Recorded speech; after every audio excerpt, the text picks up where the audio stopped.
by the California Highway Patrol on behalf of the Bernalillo County Sheriff's Office and is in effect for the following counties only: San Bernardino, San Diego, Riverside, Orange, and Los Angeles. On September 10th, 2017, at 12:30 a.m., Lloyd Wyatt and his two siblings were abducted from Albuquerque, New Mexico, and are believed to be in California.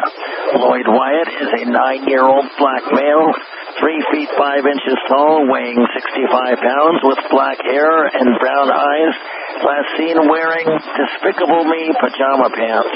The second victim, Lakai Wyatt, is an 8-year-old black male, 3 feet 5 inches tall, weighing 65 pounds, with black hair and brown eyes, last seen wearing gray pajama pants.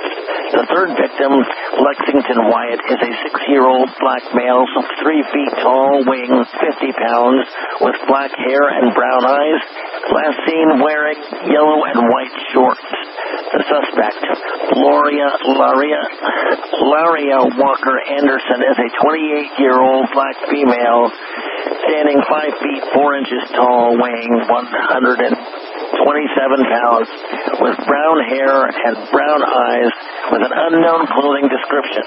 The suspect was last seen driving a 2008 silver Kia Spectra with a New Mexico plate number AAYR80.